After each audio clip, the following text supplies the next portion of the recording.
কারণে ওজনের কম বেশি হয়ে যেতে পারে।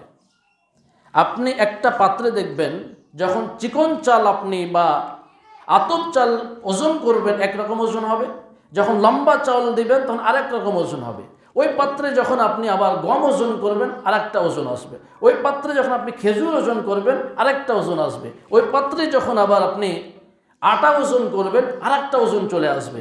আর ওই পাত্রে যখন আপনি ভুট্টা ওজন করবেন আরেকটা ওজন চলে আসবে। এটা পাত্রের ওজন ছিল। তো এই পাত্রের ওজন তো আমরা বারবার একশা একশা করে বলছি, একশা খাদ্যদ্রব্য দিতেন, তাহলে বর্তমানে কেজির আকারে কতটুকু হতে পারে?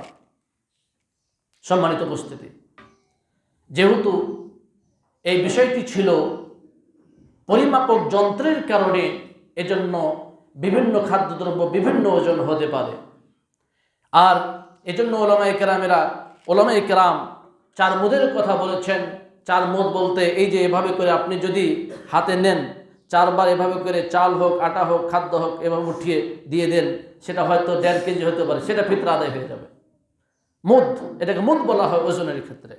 কেউ যদি ওই পাত্রে ওজন করতে গিয়ে দেখে যে 2 কেজি 40 গ্রাম হয়েছে, সেটাও ফিতরা আদায় হয়ে যাবে। কিন্তু ফিতরা আদায়ের ক্ষেত্রে নিরাপদ পন্থা কোনটি? সৌদি আরবের বিখ্যাত গ্র্যান্ড মুফতি শেখ বিন বাজ রহমতুল্লাহ আলাই, উনি ওজন করে দেখিয়েছেন যে এক সায়ের ওজন প্রায় 3 কেজি হয়ে যায়। তাদের কাছে শাউন নববী, নবী সাল্লাল্লাহু আলাইহি সাল্লামের যে সা তাদের কাছে ক্রমান্বয়ে চলে এসেছে, সে সায়ের ওজন করে তারা দেখেছেন যে এই চাউল ওজন করলে প্রায় 3 কেজি হয়ে যায়। সৌদি আরবের অন্যতম একটি ফতোয়া বোর্ড, কেন্দ্রীয় ফতোয়া লাজনা দায়েমা, তারাও এই 3 কেজিটাকে প্রাধান্য দিয়েছেন। সুতরাং আপনি যেহেতু এটা সাদাকা করবেন, একটু বেশি করে দিলে এটাই উত্তম হবে ওই কম করে দেওয়ার থেকে, যেটা ওজন নিয়ে আপনার সন্দেহ হতে পারে। আপনি হয়তো দেখলেন যে একটা পাত্রে 2 কেজিতে হয়ে যাচ্ছে 1 সা, আবার 2.5 কেজিতে হয়ে যাচ্ছে 1 সা, আবার একটা 3 কেজি লেগে যাচ্ছে। এই 3টা যদি এরকম ওজনের তারতম্য হয়, তাহলে এক্ষেত্রে নিরাপদ পন্থা হচ্ছে যে আপনি 1 সা সমান প্রায় 3 কেজি যে ওজনের কথাটা উলামায়ে কেরাম বলেছেন, সেটাকে গ্রহণ করতে পারেন। এটা নিরাপদ পন্থা। সম্মানিত উপস্থিতি, আসমা বিনত আবু বকর রাদিয়াল্লাহু তাআলা আনহা বলছেন, কুন্না নুআদ্দি যাকাতাল ফিত্রি আলা আহদি রাসূলিল্লাহ সাল্লাল্লাহু আলাইহি সাল্লাম মুদ্দাইন মিন কুমহিন বিল মুদ্দিল্লাতী তাকতুতুনা বিহা। এখন যে আমাদের সমাজে একটা প্রথা চালু আছে, অর্ধ সা এবং 1 সা। যারা আমাদের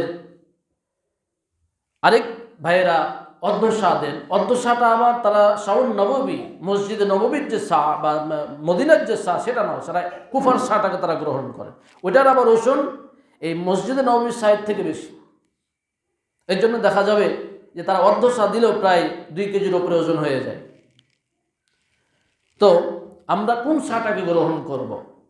আমাদেরকে সাহাবায়ে কেরামকে আমরা বিভিন্ন বর্ণনা থেকে যেটা আমরা একাধিক বর্ণনায় পাওয়া যায়, সেটা হচ্ছে তারা সর্বাবস্থায় শাউন নববী, নবী সাল্লাল্লাহু আলাইহি সাল্লামের সাটাকে গ্রহণ করেছেন।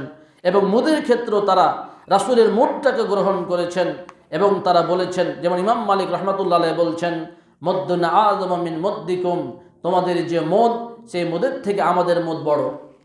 মুদের যে ওজন, 4 খাবল বা 4 অঞ্জলি এভাবে দিয়ে, দেখা যাচ্ছে যে আপনি যদি লম্বা মানুষ হন, তাহলে আপনার এখানে বেশি চাউল ধরবে। আপনি যদি ছোট মানুষ হন, খাটো মানুষ হন, তাহলে আপনার এখানে কম চাউল ধরবে। তাহলে কোনটা দিবেন? আপনি যদি দেন হয়তো আদায় হয়ে যাবে, কিন্তু নিরাপদ কোনটা হচ্ছে যে আপনি বড়রাকে ধরে দিবেন, তাহলে নিরাপদ।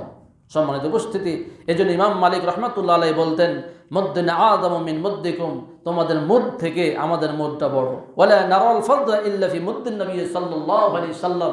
আর রাসূল সাল্লাল্লাহু আলাইহি সাল্লাম যে মুদে ওজন করে দিতেন, যে মাপক যন্ত্রে, পরিমাপক যন্ত্রে ওজন করে দিতেন, সেটাই হচ্ছে উত্তম। এর থেকে অন্য কোনো মুদ উত্তম নয়। এরূপ অনেক বর্ণনা এসেছে। সম্মানিত উপস্থিতি, এই সাদাকাতুল ফিতর আমাদের সমাজে চালু আছে মূল্য দিয়ে দেওয়া। টাকা দিয়ে নির্ধারণ করে দেওয়া হয় ইসলামিক ফাউন্ডেশন থেকে, এবার এত থেকে এত টাকা। আসলে টাকা দিয়ে জায়েজ কি জায়েজ নয় সেটার দিকে আমরা যাচ্ছি না, সে প্রশ্ন বা ফতোয়া আমরা দিতে যাচ্ছি না। আমরা দেখব যে রাসূলের যুগে কোনটা চালু ছিল। আমরা ইতিপূর্বে যে হাদিসগুলো আলোচনা করলাম, সে হাদিসগুলো সবগুলোতেই সাম মিন তামিন, আসাম মিন তামরিন, সাম মিন শাঈরিন, আসাম মিন জাবিবিন, আসাম মিন আকতিন, এই যে শব্দগুলো ব্যবহার করা হয়েছে, যার সবগুলোতেই খাদ্যদ্রব্যের কথা রয়েছে। তো সাহাবায়ে রাসূল সাল্লাল্লাহু আলাইহি সাল্লাম নিজে এবং সাহাবায়ে কেরাম নিজেই